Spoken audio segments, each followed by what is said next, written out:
किसी को आवाज आ रही है मेरी?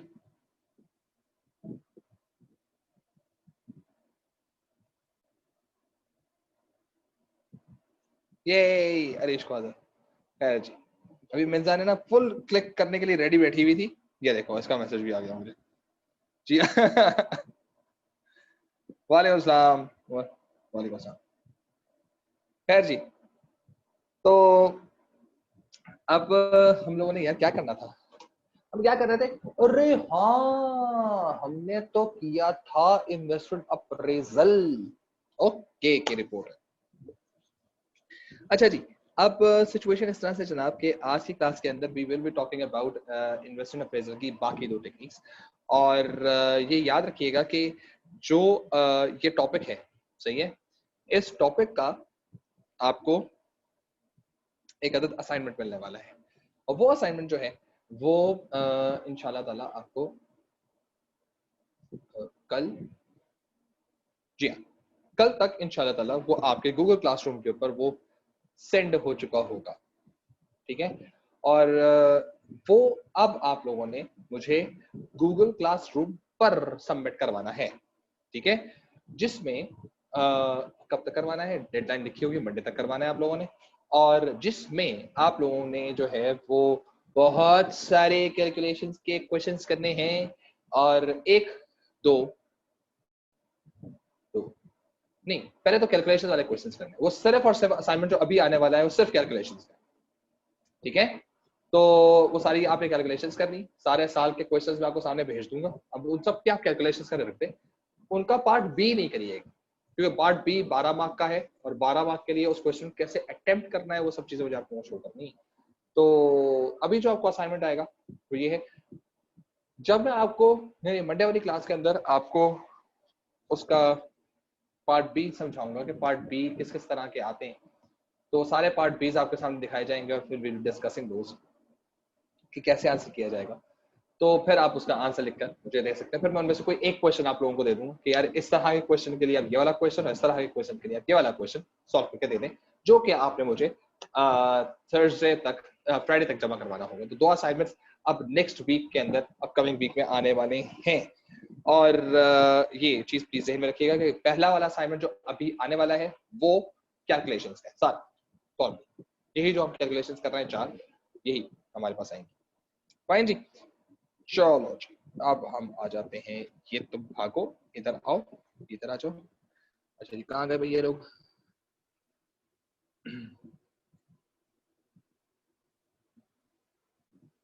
ओ तेरे की क्यों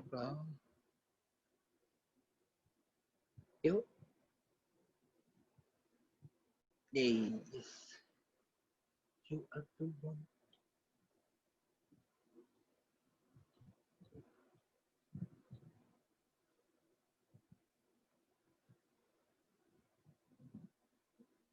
Yeah.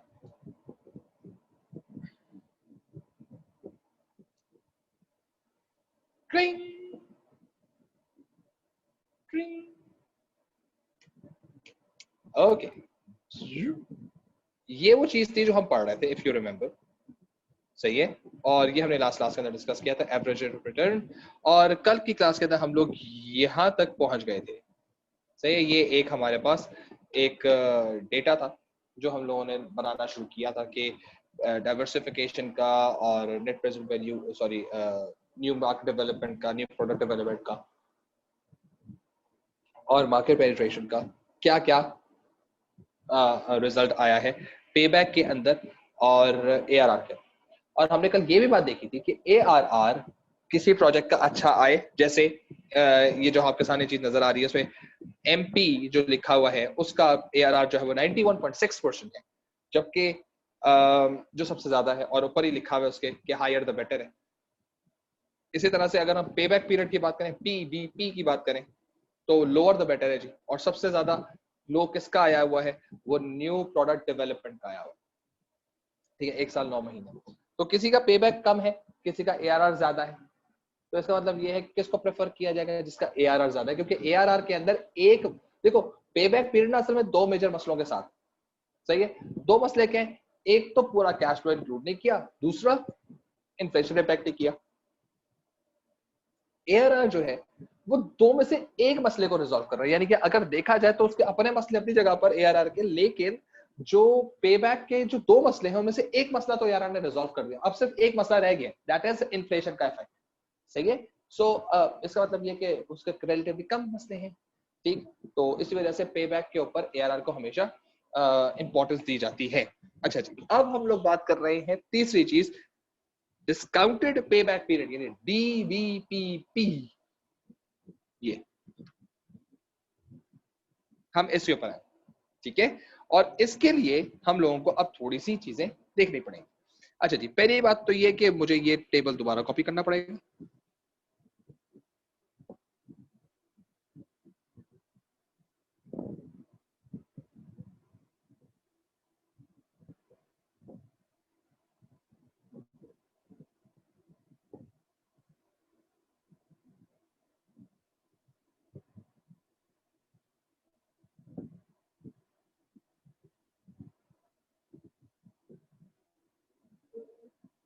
ठीक है जी, और ये मैं थोड़ी सी सफाई कर दूं, उसकी थोड़ी सी सफाई जो है जल्दी हो।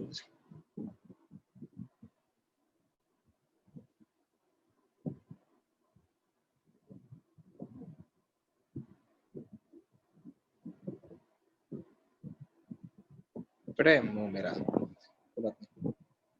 सही जी। तो ये हमारे पास सिचुएशन है जिसकी हम लोग बात कर रहे हैं, और अब हम लोग जो बात कर रहे हैं वो डिस्काउंटेड पेबैक की का। ठीक है जी, डिस्काउंटेड पेबैक के लिए याद रखिएगा, जब कभी आपको वर्ड डिस्काउंट के बारे में बात किया जाएगा, इसका मतलब है इन्फ्लेशन रेट। सही है। सो बिजनेस के अंदर, ठीक है जी। सो ये चीज ध्यान में रखिएगा कि डिस्काउंट फैक्टर आपको दिया जाएगा।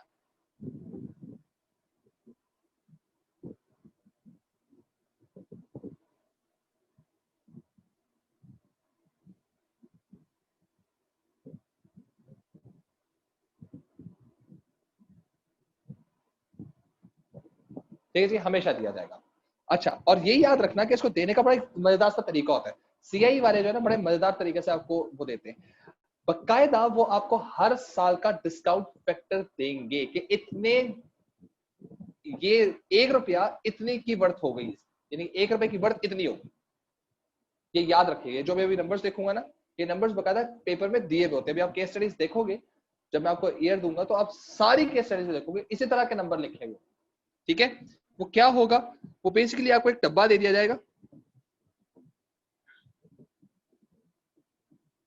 जैसे ये टेबल है ना आपके पास ऊपर वाला, उसी तरह का एक और टेबल आएगा छोटा सा।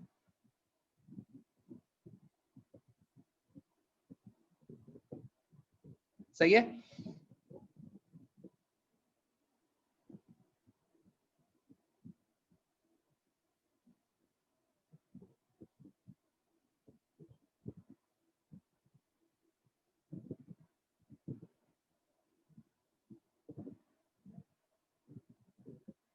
ठीक है जी, तो ये आपके पास वहां पर उन्होंने एक आपको डिस्काउंट फैक्टर देना शुरू करेंगे, कैसे देंगे वो देख लो।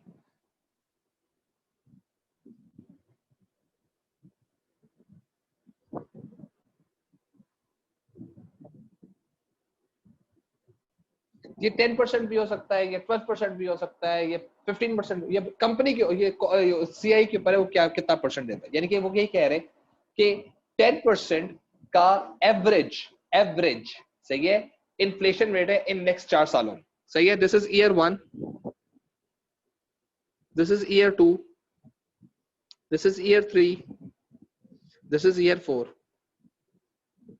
ठीक है। और ये कुछ ऐसे नंबर्स दिखेंगे,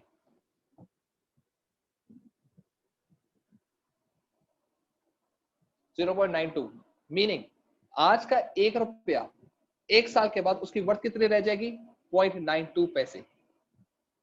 ये बात समझ रही, क्योंकि वैल्यू गिरती है ना हर चीज की, तो ये वैल्यू गिर रही है, क्योंकि आज जो आप 1 रुपए की चीज खरीद रहे हैं ना, वो अगले साल 1 रुपए की वो वर्थ नहीं होगी, ये तो हमेशा आप याद रखें। ठीक है। तो इसका मतलब क्या है कि जो 1 रुपया है, आज का 1 रुपया, वो 1 साल के बाद कितने के बराबर हो जाएगा, 0.92 के बराबर। ठीक है। जो आज का 1 रुपया है वो 2 साल के बाद 0.86 के बराबर हो जाएगा। सही है। यानी कि 686 पैसे के बराबर हो जाएगा, यानी उसकी वर्थ कम हो रही है। ठीक है, उसी 1 रुपए की। बिल्कुल इसी तरह से जब आप थर्ड ईयर में जाएंगे तो वो 7.4 हो गया। ठीक है, और जब हम फोर्थ ईयर में जाएंगे तो वो 0.68 हो गया।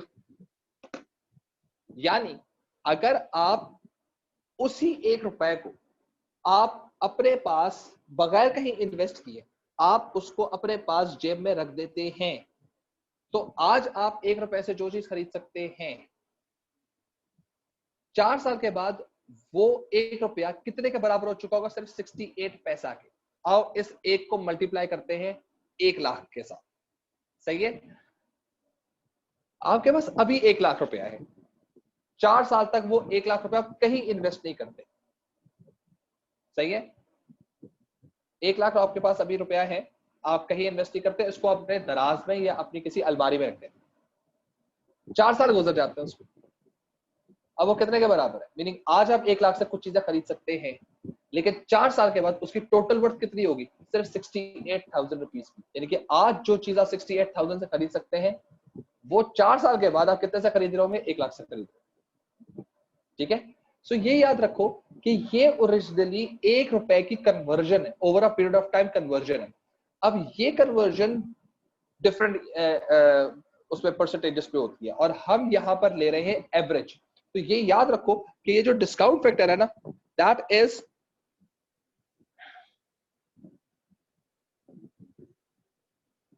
Average inflation rate.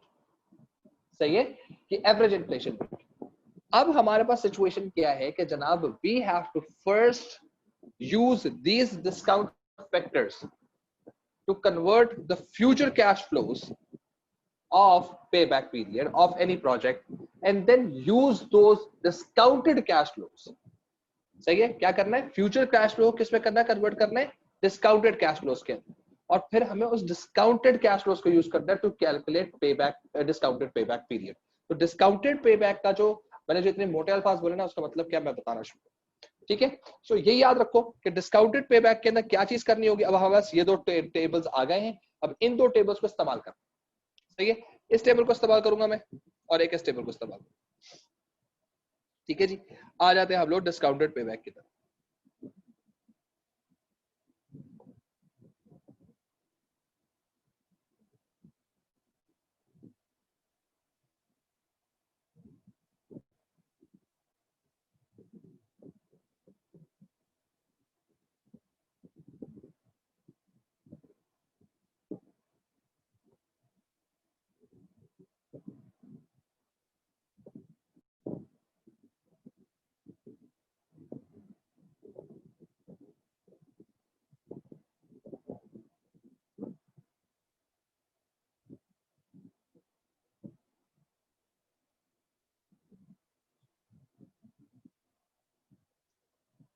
ठीक है जी, पहला स्टेप क्या है इसका जी? पहले आपको क्या करना है?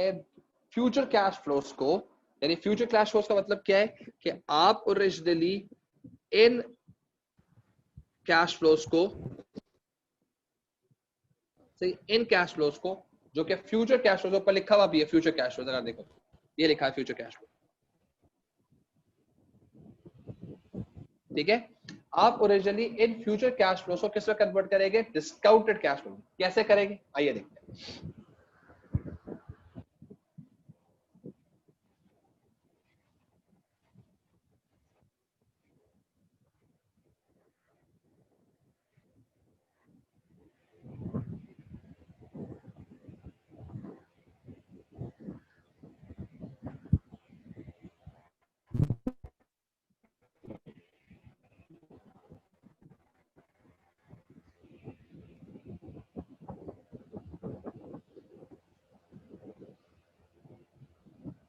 ये फॉर्मूला है इसका। ठीक है, फ्यूचर कैश फ्लोस को मल्टीप्लाई किया जाएगा उसके डिस्काउंट फैक्टर के साथ। ठीक है, अब पहले हमारे पास जो पहला कैश फ्लो है वो कितना है? 60, फिर कितना है हमारे पास? 120, फिर कितना है हमारे पास? 400, फिर कितना है हमारे पास? 200। मैं किसकी बात करूं? डाइवर्सिफिकेशन। सही है, 60, 120, 400, 200। सही है, 60, 120, 400, 200। मल्टीप्लाई का साइन, मल्टीप्लाई का साइन, मल्टीप्लाई का साइन, मल्टीप्लाई का साइन। ठीक है, डिस्काउंट फैक्टर। 60 पहले साल का कैश फ्लो है ना, तो पहले साल का डिस्काउंट फैक्टर क्या है 0.92, इसको किससे मल्टीप्लाई कर दूंगा मैं 0.92 से, यानी जो साल है उसके साल के डिस्काउंट फैक्टर से मल्टीप्लाई कर दो, अल्लाह खैर जिंदगी आसान। दूसरे वाले 120 को किससे मल्टीप्लाई किया 0.86, कहां से आ रहा है ये रहा 0.86। तीसरे वाले के लिए क्या है 0.74, ये लिखा हुआ है 0.74 तीसरे साल के लिए, सही है। फिर कितना आ गया 0.68। इनको मल्टीप्लाई करने का जो कोई आंसर आ रहा होगा वो क्या कहलाया जाएगा discounted cash flow. Make sense? यहां तक बात समझ आई है? जिसको समझ नहीं आई है वो प्लीज अपना हाथ रेस कर ले।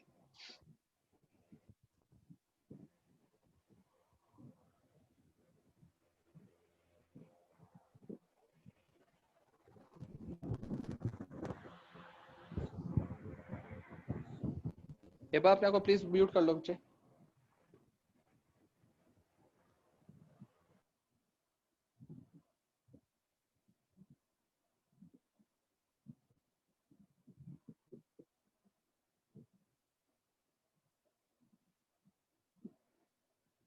अच्छा जी, अब किसी को यहाँ तक इंफॉर्मेशन समझ नहीं है तो प्लीज पूछ ले। ये कौन हीरो है भाई? अच्छा, क्लियर हो गया यहाँ तक सबको? पक्का? अरे वाह यार, आज तो नंबर अच्छा आया 34, क्या बात है। वैसे अभी मेरे पास 54 स्टूडेंट है इस वक्त, अभी भी कम है, 20 स्टूडेंट्स नहीं। चले जी, आ जाते हैं, जरा मैथ शुरू करते हैं फौरन फौरन। 60 इंटू 0.92 think 55.2। अच्छा, मैं राउंड ऑफ कर रहा हूँ उसको, सही है, मैं राउंड ऑफ करके लिख रहा हूँ इसको।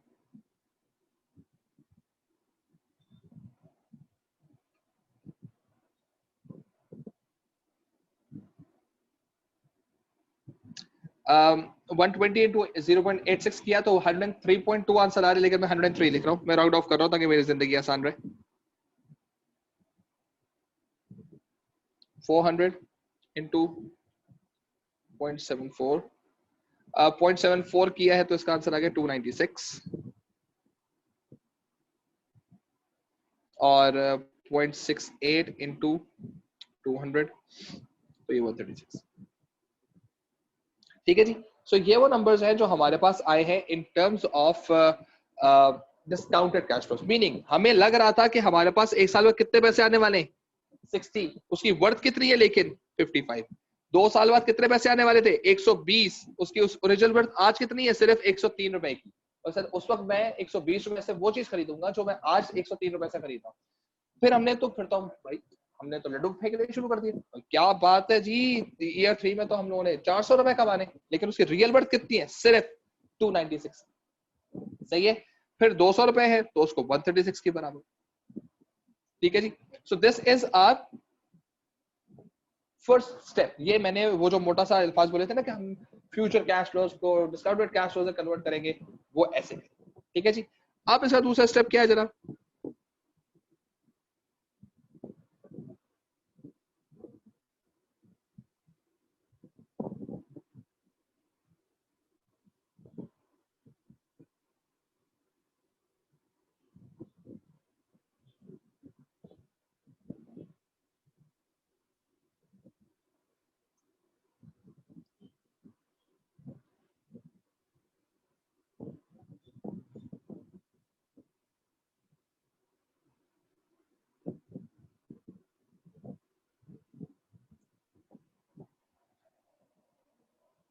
ठीक है,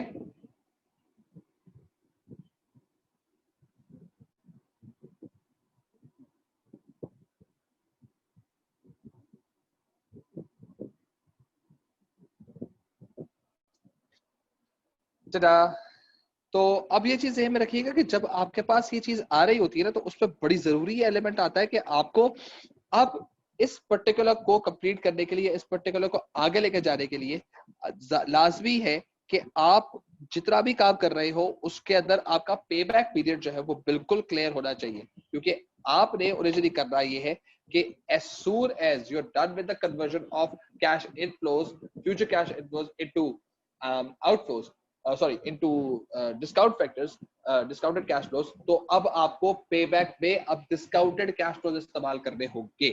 ठीक है जी। और पे बैक हम कैसे निकालते थे ये आपको मालूम है। तो हमने फौरन से फिर से जो है वो एक लाइन ड्रॉ कर ली। लाइन मारने का टाइम आ गया भाई। ये मैंने लाइन मारी, ठीक है।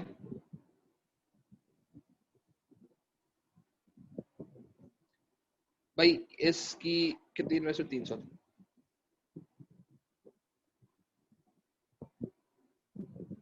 300। पहले साल में मेरे पास कितने पैसे आ रहे हैं, 55, 55। दूसरे साल में मेरे पास कितने पैसे आ रहे हैं, 103। तीसरे साल में मेरे पास कितने पैसे आ रहे हैं, 269, 296 सॉरी, ठीक है। और चौथे साल में मेरे पास कितने पैसे आ रहे हैं, 136, ठीक है। कवर करना था हम लोगों को, ठीक है जी। ये तो मेरे पास आ गया ब्रैकेट में क्योंकि मेरे हाथ से पैसे गए।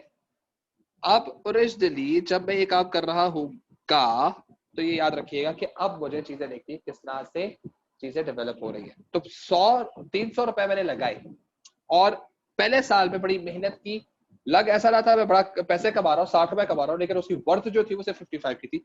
तो वर्थ के लिहाज से 300 जब मैंने इसमें से माइनस किए तो मेरे पास आंसर आ गया 245 टू बी रिकवर्ड। ये 245 गया और ये जो है ना 300 यहाँ पर आया, सही है। 245 गया, 245 के लिए मैंने फिर मेहनत करनी शुरू की और मेरा मैच खत्म हो गया। हाँ भाई कैलकुलेटर तो बता,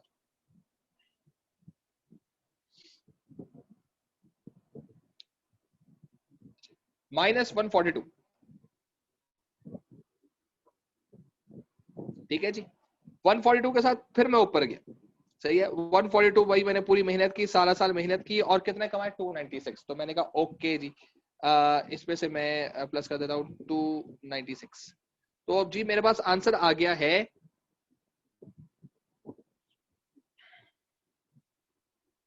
कितना आ गया, 154। इसको मैंने डिफरेंट कलर से लिखा क्यों, ये पॉजिटिव हो चुका है, ठीक है। अब ये पॉजिटिव होने का मतलब ये है कि मुझे आगे नहीं जाना है। मतलब फिर वही रोला आ गया है कि आखिरी चौथे साल का कैश फ्लो नहीं इस्तेमाल किया गया। देयरफॉर ये याद रखिए कि आपके पास डिस्काउंटेड पेबैक के अंदर वही भट्टा दोबारा आ सकता है जो पेबैक का था। यानी कि एक मसला एक वक्त में रिजॉल्व हो रहा है सिर्फ। एआरआर ने कौन सा मसला रिजॉल्व किया था, सारे cash flows will be included, लेकिन क्या क्या रिजॉल्व नहीं होगा, इन्फ्लेशन एडजस्ट नहीं होगा। इन्फ्लेशन एडजस्ट करोगे, वो बहुत जरूरी चाहते हो, जी जी जी हम बहुत जरूरी चाहते हैं इन्फ्लेशन एडजस्ट हो जाए, ठीक है। डिस्काउंटेड पेबैक ले आओ, लेकिन डिस्काउंटेड पेबैक सारे कैश फ्लोज इंक्लूड नहीं करेगा। बस इधर और वाली कहानियां चल रही हैं, मसले रिजॉल्व तो करें लेकिन एक एक मसला रिजॉल्व करें, सही है। That is the reason. अब इस सिचुएशन को देखते हुए हमारे पास सही है। सो ये एक साल, ये दूसरा साल, सही है, 2 दफा नेगेटिव आ गया, सही है। ये तो हो गए 2 ईयर्स, ठीक है, कॉमा 142 डिवाइडेड बाय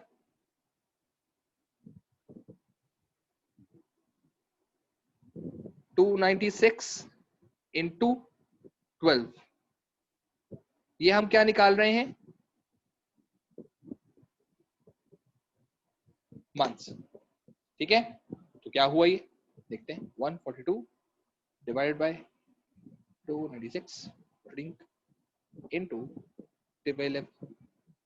तो ये बन गया आपके पास 2 years 5.7 months। ये जो मैंने लिखा ना ये आंसर है, ठीक है। इतनी बात समझ आती है, क्लियर हुई कहानी।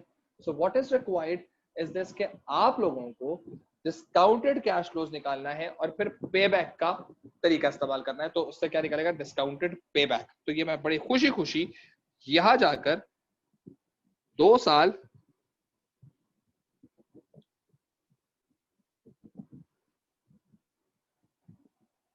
5.7 मंथ्स यहाँ पे लिख देता हूँ। और ये याद रखिएगा कि इसके साथ भी यही चीज है,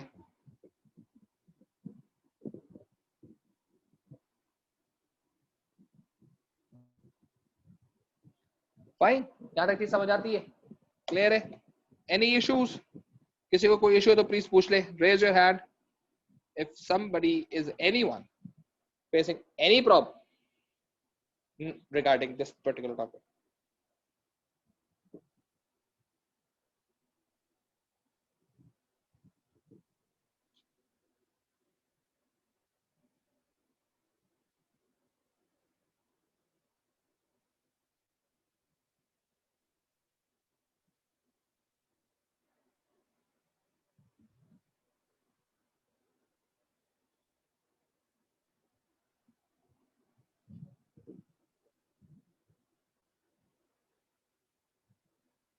पक्का? गुड, चलो जी, इसका मतलब ये है कि बाकी 3 के प्रोजेक्ट के जल्दी से निकालो और मुझे बताओ क्या आंसर आ रहा है, क्योंकि हम लोगों ने अब सेंसिटिविटी की बात करनी है। बाकी 3 प्रोजेक्ट से निकालें जल्दी से और शेयर करें इधर चैट पर उनके आंसर्स। इधर क्या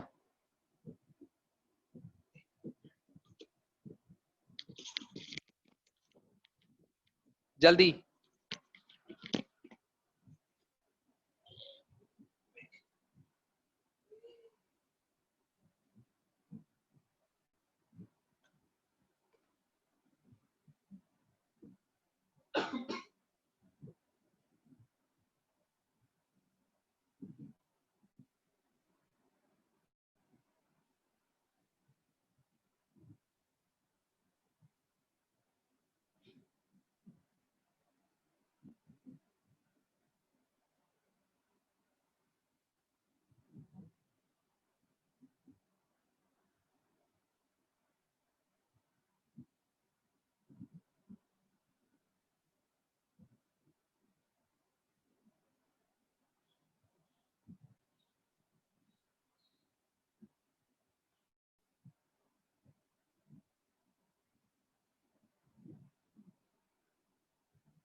ओके जी, तो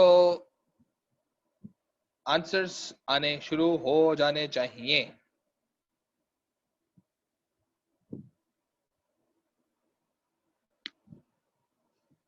छेती छेती करो, पढ़ाओ भैनों ते पढ़ाओ।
जनाब आगे आंसर्स। ये समबडी 2 साल 6 महीने पहले वाले का। बेटे पहले वाले का तो मैंने निकाल दिया था। अच्छा पहले वाले का मतलब ये आप न्यू मार्केट डेवलपमेंट की बात कर रहे हैं। ठीक है जी, 2 ईयर 6 मंथ्स राउंड ऑफ कर लीजिएगा इनको, ठीक है ना। 2 ईयर 6 मंथ्स। अबे हीरो, वो पे बैक पीरियड है 2 महीने 6 2 साल 6 महीने। मुझे डिस्काउंटेड पे बैक चाहिए, ये चाहिए।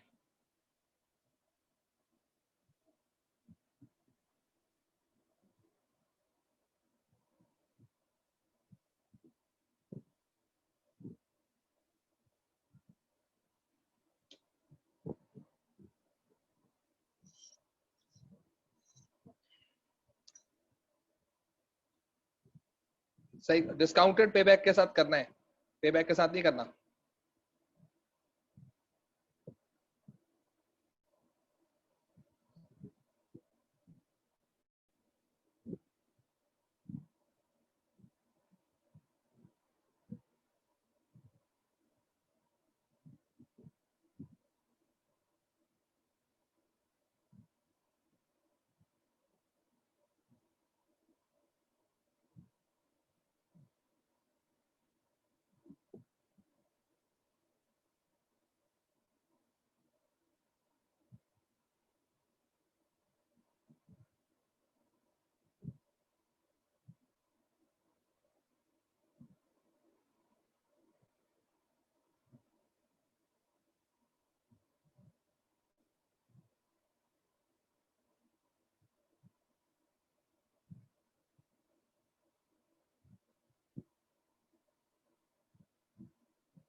हजरात और खवातीन से गुजारिश है, कुछ कोशिश करके थोड़ा सा तेज काम कर लें, आगे पढ़ाना है भाई। सुस्त बैठे हैं सारे के सारे।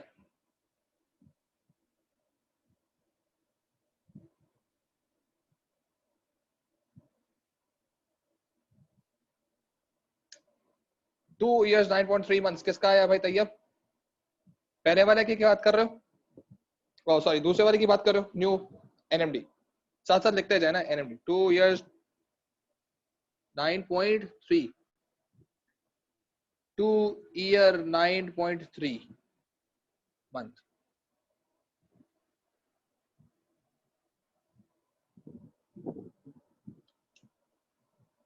अगला एनडीपी 1 साल 11 महीने आशारिया 1, ये बहुत तेज भाग रहा है यार। 1 साल 11 महीने, क्या बात है भाई, ओए होए होए होए, पॉइंट 1 छोड़ दो।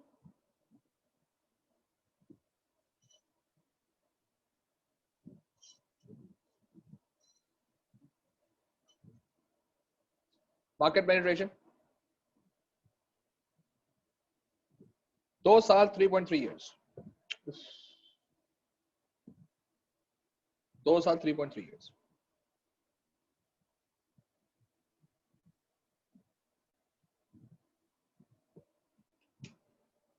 फाइन जी, तो ये चीज हमारे पास आई। अच्छा, अब मैं क्लास में एक स्टूडेंट से मुखातिब होना चाहूंगा। लालेन, बेटे कुछ समझ आ रहा है क्या हो रहा है?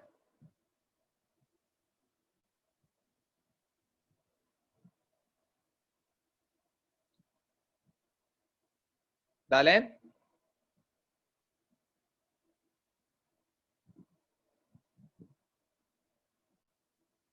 सर, कुछ कुछ, हाँ बस ये एक दिन छुट्टी करने का मसला होता है। ठीक है, चलो गुड है। अच्छा जी, अब ये चीज ध्यान में रखो कि हमारे पास अब ये आगे कैलकुलेशन, अब फॉर टाइम बीइंग ये कैलकुलेशन को समझने की कोशिश करो कि ये है क्या। जब इन्फ्लेशन नहीं थी, ठीक है, और जब इन्फ्लेशन थी, सही है, नहीं थी, थी, सही है, इन्फ्लेशन की बात हो रही है। ठीक है, अब इन्फ्लेशन को क्या हम ऐसी इकोनॉमी में रह सकते हैं जो बगैर इन्फ्लेशन के हो? नहीं, इसका मतलब आना तो है। मीनिंग अब ये चीज कंपैरिजन होगा, comparison between payback and discounted payback period, क्योंकि दोनों के दोनों क्या है, ईयर्स और मंथ्स के साथ है। इन ऑर्डर टू असेस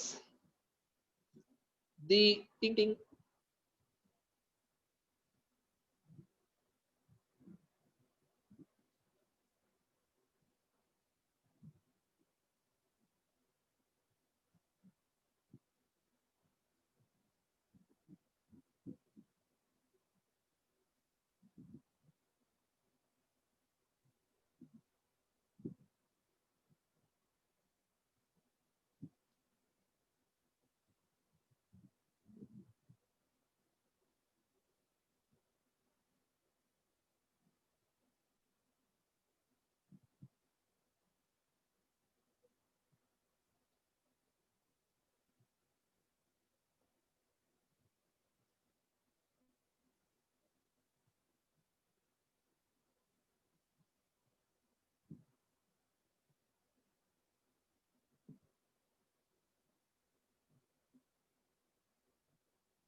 ये अंग्रेजी पढ़ लोगे खुद ही।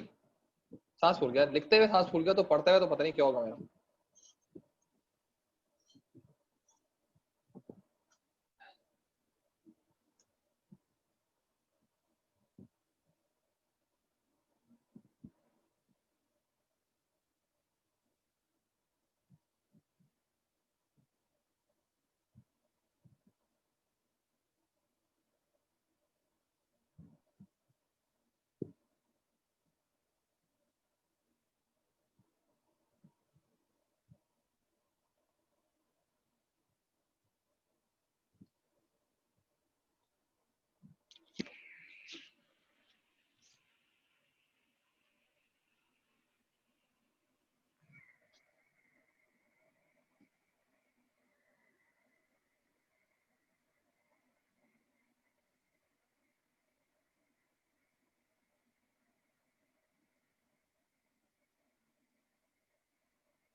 ठीक है जनाब, इतनी चीज आप लोगों ने थी। अब इसका मतलब ये है कि जो हमारे पास बिजनेसेस आते हैं, अब इनके दरमियान निकालेंगे हम सेंसिटिविटी। सेंसिटिविटी निकालने के लिए ये वो मुझे सेंसिटिविटी जब मैं बोलता हूँ ना तो मुझे सेंसोडाइन का इश्तिहार याद आ जाता है कि हमारे पास पेशेंट्स आते हैं दांतों में सेंसिटिविटी का वो लेकर क्या ठंडा गर्म लगने का पता नहीं क्या अजीब फजूल, उससे सेंसिटिविटी का वर्ड इस्तेमाल होता है ना बहुत ज्यादा, तो बड़ा फोकस करके वो वर्ड इस्तेमाल कर रहे हो सेंसिटिविटी, तो वही चीज यहाँ पर भी लग रही है। अच्छा जी, in order to do so what we do to make our life easier, हम ये करते हैं कि ये जो हमारे पास ये जो था 5.7 था, इसको हमने कन्वर्ट कर दिया 6 मंथ्स के अंदर, ठीक है। ये जो हमारे पास 9.3 था, इसको कन्वर्ट कर लिया हम लोगों ने 10 मंथ्स के अंदर, नेक्स्ट नंबर पे ले जाते हैं। और ये जो हमारा 3.3 था, इसको हम ले गए 4 क्यों, सही है, बढ़ा दिया थोड़ा सा। और ये हम क्यों बढ़ाते हैं, रीजन समझ लो, क्वेश्चन लेते हैं अपने, क्योंकि ये भी एवरेज है ना, एवरेज से ज्यादा भी हो सकता है, ठीक है। अब ये देखो तो पता ये चलेगा कि जनाब अगर मैं डिस्काउंट फॉर एग्जांपल मैं लिख रहा हूं डिस्काउंटेड पे बैक माइनस पे बैक, सही है, इक्वल टू सेंटीमेंट नहीं लिखना, सेंसिटिविटी लिखना है, सेंसिटिविटी, वो सेंटीमेंट लिख रहा हूं। अच्छा जी, पहला आ जाता है डाइवर्सिफिकेशन जनाब। डाइवर्सिफिकेशन का कितना है सर, 2 साल 6 महीने, पे बैक कितना है 2 साल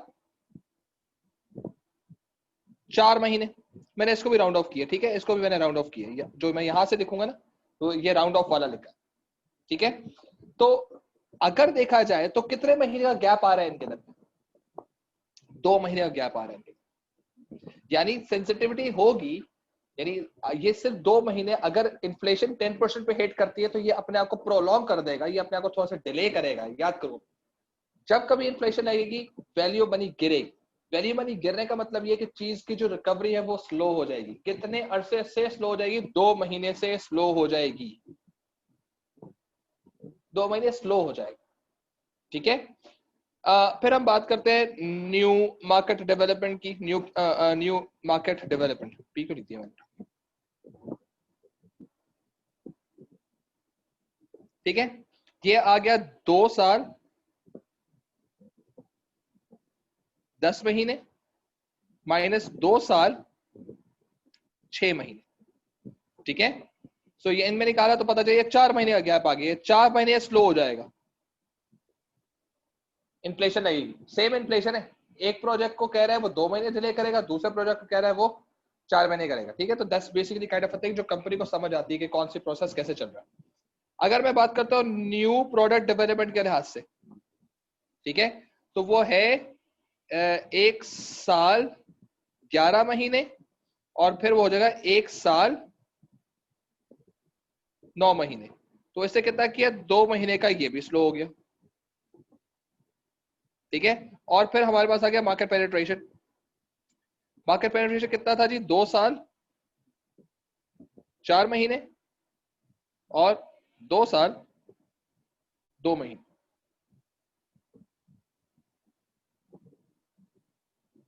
मीनिंग अगर देखा जाए तो ये जो प्रोजेक्ट है सबसे ज्यादा सेंसिटिव,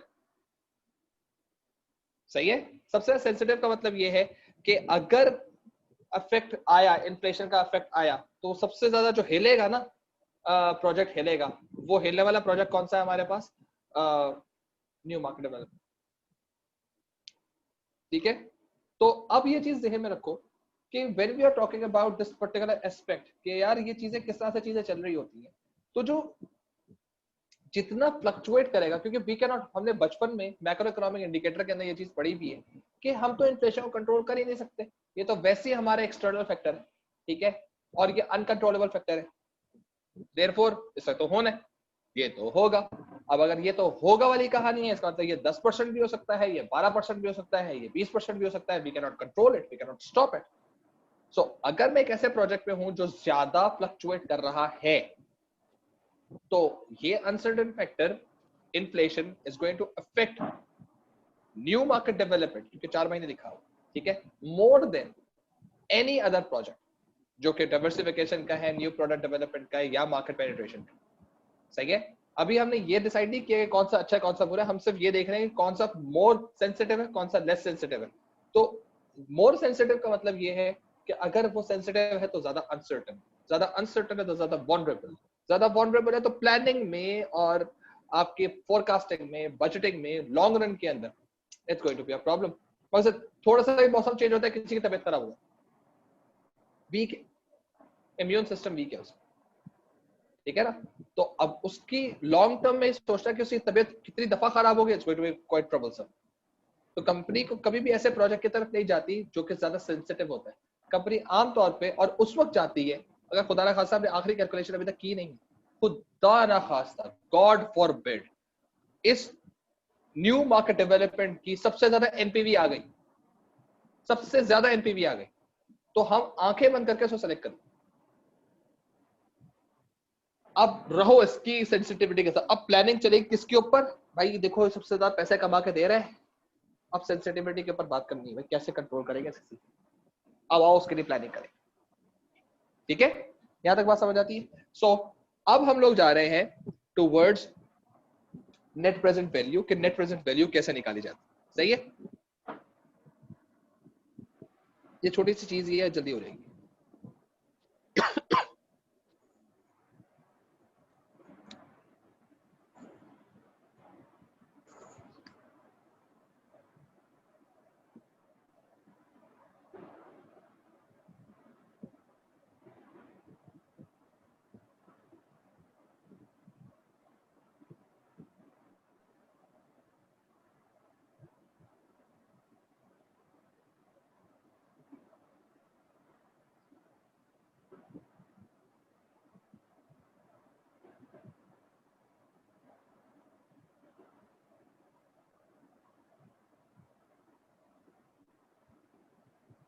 खत्म कहानी।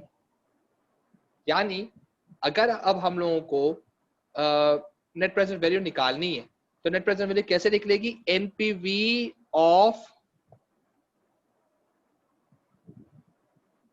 एनपीवी बराबर है sum of all discount factors. Discount factors के साथ discounted cash flows, discounted cash flows आते हैं, ये डिस्काउंटेड कैश फ्लोज है हमारे पास, ये लिखा हुआ। सही है। तो कितना हो गया? 55 प्लस 103 प्लस 296 प्लस 136।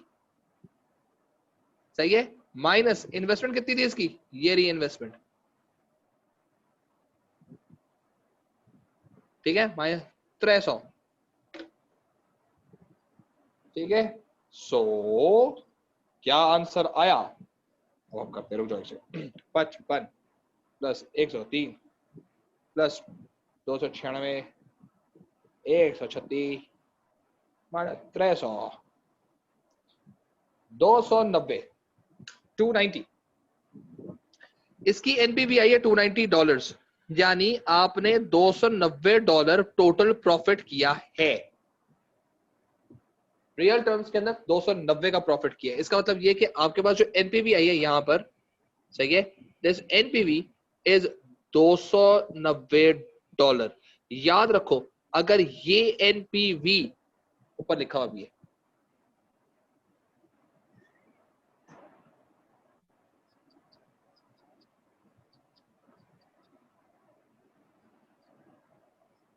ठीक है, this is the final decision makeup.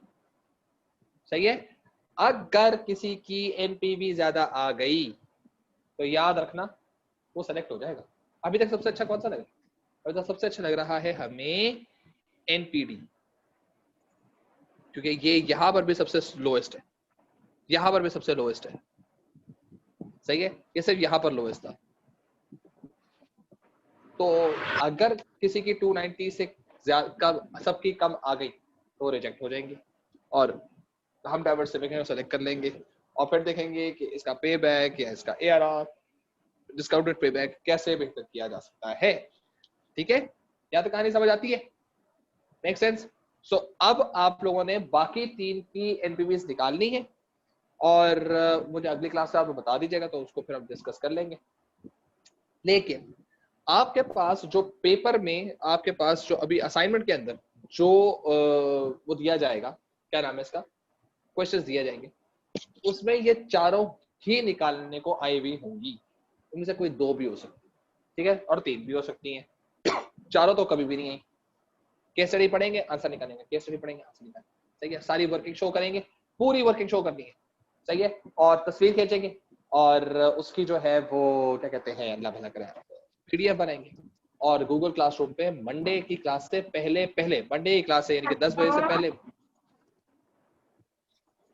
Okay, 9 बजे से पहले पहले जो है अपने असाइनमेंट जमा करो, ठीक है जी, ओके। वफा इस्लाम और अब्दुल राफे प्लीज माइक बंद कर लें, आपके घर वालों की आवाजें आ रही हैं।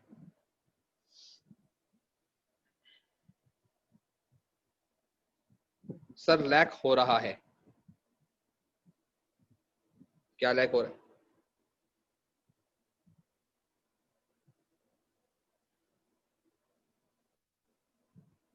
ये मेरी तरफ से लैक हो रहा है, मेरी आवाज लैक हो रही है उमर?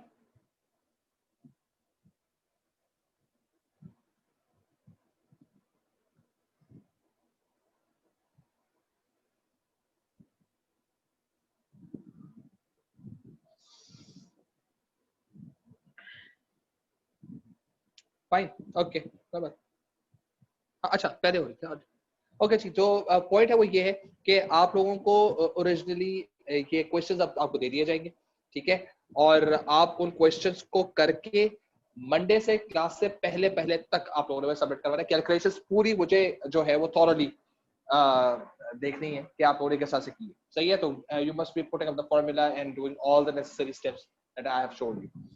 तो this is it for the class, और मंडे को आप लोगों का असाइनमेंट सबमिशन है, एंड देन और मंडे को हो सकता, हाँ हाँ हाँ हाँ हाँ, मंडे को इसका क्विज भी है, हे।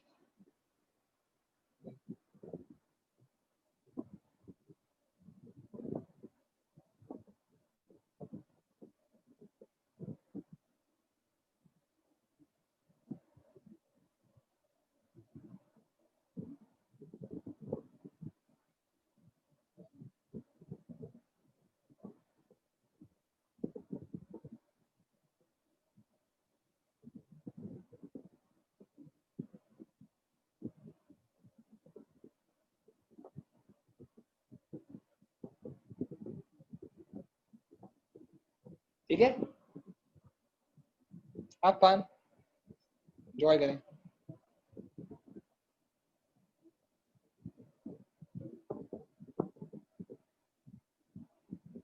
सिर्फ कैलकुलेशंस में, सिर्फ कैलकुलेशंस में।